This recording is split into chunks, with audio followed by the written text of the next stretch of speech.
মুখ্যমন্ত্ৰী হিমন্ত বিশ্ব শৰ্মা মানুহজন আচলতে নিজে ডুপ্লিকেট মানুহ। তেওঁ হৈছে ফটুৱা এজন মানুহ আৰু কি কথা ক'ব লাগে আচলতে মুখ্যমন্ত্ৰী এজনৰ পদমৰ্যাদা, তেওঁ আসনখনৰ পদমৰ্যাদা সম্পৰ্কে একেবাৰে জ্ঞান শূন্য হিমন্ত বিশ্ব শৰ্মা। যোৱাকালি ডক্টৰ হীৰেণ গোহাঁইৰ বিৰুদ্ধে তেওঁ যি মন্তব্য আগবঢ়াইছে আপোনালোক সকলোৱে লক্ষ্য কৰিছে। ডক্টৰ হীৰেণ গোহাঁই ছাৰক হিমন্ত বিশ্ব শৰ্মা নামৰ এই মানুহজনে ডুপ্লিকেট আখ্যা দিছে আৰু ডক্টৰ হীৰেণ গোহাঁইক অসমবাসী ৰাইজে জাতিৰ বিবেক বুলি কয়।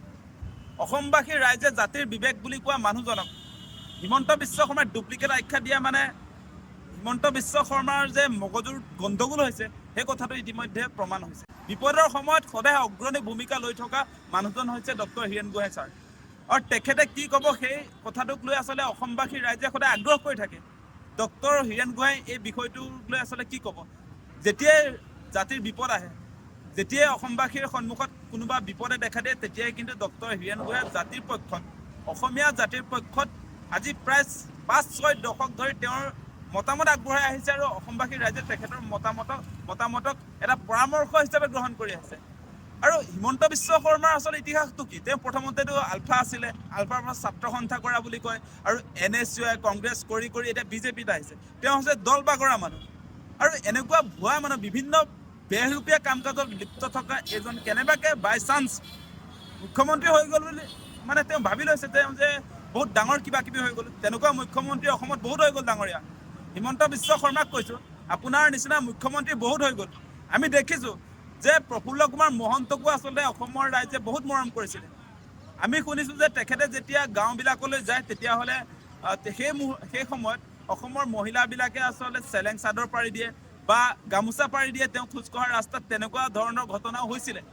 ইমান মৰম কৰাৰ পাছতো আজি কিন্তু প্ৰফুল্ল কুমাৰ মহন্ত আছেনে নাই, তেওঁক কিন্তু খা খবৰ লোৱা মানুহ নাই এতিয়া। কাৰণ জাতিয়ে যাক মনত ৰাখিব লাগে তাক মনত ৰাখে। হিমন্ত বিশ্ব শৰ্মাই ভাবিছে আজি 2-3 বছৰৰ কাৰণে মুখ্যমন্ত্ৰী হৈছে, তেওঁক সদায় আচলতে ৰাইজে মনত ৰাখিব বুলি ভাবিছে। তেওঁক কেতিয়া কোনে পাহৰি যায় পাত্তাই নাপাব। তেওঁক মনত ৰাখিব পৰা ব্যক্তিও নহয়। হিমন্ত বিশ্ব শৰ্মাক অসমৰ ৰাইজে মনত ৰাখিবলৈ যে তেওঁৰ কিবা তেনেকুৱা জাতিৰ কাৰণে কিবা যে অৱদান আছে তেনেকুৱাতো বিশেষ মানুহ নহয়। তেওঁনো কি কৰিছে? এতিয়া আৰু কি টিভি চেনেলবিলাক নিজে তৈয়াৰ কৰি লৈছে, নিজে প্ৰতিষ্ঠা কৰি লৈছে বা নিজে তৈয়াৰ নকৰাবিলাকো নিজে কিনি লৈছে। টেলিভিছন মাধ্যম বা বিভিন্ন পৰ্টেল চেনেলবিলাক কিনি লৈছে আৰু নিজকে মামা বুলি এটা ডুপ্লিকেট মামা এটা হৈ লৈছে, বেহৰূপীয়া মামা। তেওঁ কি কৰে? মামাটোতো আমিতো অসমৰ সমাজ জীৱনত আজি প্ৰায় 2টা দশক আমি লক্ষ্য কৰিছোঁ হিমন্ত বিশ্ব শৰ্মা কি আছিলে?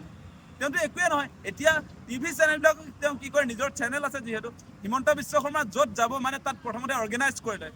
অৰ্গেনাইজ কৰি ধুনীয়াকৈ প্ৰপাগাণ্ডাটো কৰিহে তেওঁ এণ্ট্ৰিটো দিয়ে। এইটো এটা আচলতে ট্ৰেইলাৰ হয়। সেইবিলাক সদায় মানে আপোনাৰ স্ক্ৰিপ্ট কৰে। তেওঁ যি মামা যে হ'ল সেইবিলাক স্ক্ৰিপ্টেড মামা সেইবিলাক। এনেকুৱা মানুহক বেছিদিন মানুহে মনত নাৰাখে। আৰু ডক্টৰ হীৰেণ গোহাঁইক মানুহে আপোনালোক সকলোৱে জানে, গোটেই ভাৰতৰ মানুহে তেওঁক আচলতে ফাৰ্ষ্ট ৰেংকৰ বুদ্ধিজীৱী বুলি কয়। ইণ্টেলেকচুৱেলবিলাকৰ ভিতৰত প্ৰথম স্থানে দি আহিছে গোটেই ভাৰতৰ মানুহে। আৰু আপোনালোকে জানে ইণ্টাৰনেশ্যনেলি খ্যাতি থকা এজন মানুহ হৈছে ডক্টৰ হীৰেণ গোহাঁই। ডক্টৰ হীৰেণ গোহাঁই ক'ত, হিমন্ত বিশ্ব শৰ্মা ক'ত? আৰু 10টা জনম ল'লেও হিমন্ত বিশ্ব শৰ্মাই ডক্টৰ হীৰেণ গোহাঁইৰ স্থান ল'বই নোৱাৰে। আৰু এনেকুৱা মানুহজনে হীৰেণ গোহাঁইক ডুপ্লিকেট বুলি কয়। আৰু যিজন মানুহক আচলতে অসমীয়া মানুহে জাতিৰ বিবেক বুলি কয়, সেই কথাটো মনত ৰাখিব। অসমীয়া জাতিয়ে জাতিৰ বিবেক বুলি কয় ডক্টৰ হীৰেণ গোহাঁইক, আৰু হিমন্ত বিশ্ব শৰ্মাক অসমীয়া মানুহে আচলতে বদমাছ মানুহ বুলি জানে, বেহৰূপীয়া মানুহ বুলি জানে। গতিকে তেওঁৰ লগত আকাশ পাতাল সম্পৰ্ক নাই। হিমন্ত বিশ্ব শৰ্মা আৰু ডক্টৰ হীৰেণ গোহাঁইৰ যিটো যদি আপুনি জুখি চাবলৈ যায় অৱদানৰ ক্ষেত্ৰত, তেনেহ'লে আকাশ পাতাল ডিফাৰেঞ্চ। গতিকে এনেকুৱা ধৰণৰ কথা কেতিয়াও কোৱাটো উচিত নহয়। আৰু আমি দেখিছোঁ যে ডক্টৰ হীৰেণ গোহাঁইৰ যিটো অৱদান, ডক্টৰ হীৰেণ গোহাঁইৰ অৱদান, জাতীয় যিবিলাক বিষয়ক লৈ তেওঁৰ যি অৱদান সেইটোক সকলোৱে স্বীকাৰ কৰে, গোটেই ভাৰতৰ মানুহে স্বীকাৰ কৰে। আৰু ভাৰতৰ মানুহে যিবিলাক ইণ্টেলেকচুৱেল মানুহ আছে, যিবিলাক আচলতে জাতিৰ কাৰণে চিন্তা কৰা মানুহ আছে, সেই মানুহবিলাক ডক্টৰ হীৰেণ গোহাঁইক কয় যে তেওঁ হৈছে ৰাছেলৰ সমপৰ্যায়ৰ সমাজ বিজ্ঞানী বুলি কয়, ছ'চিয়েল চায়েণ্টিষ্ট ৰাছেলৰ সমপৰ্যায়ৰ। গতিকে হীৰেণ গোহাঁই এলাপেচা মানুহ নহয়, জাতিৰ ভৱিষ্যতৰ কাৰণে সদায় চিন্তা কৰা জাগ্ৰত প্ৰহৰী হয় ডক্টৰ হীৰেণ গোহাঁই।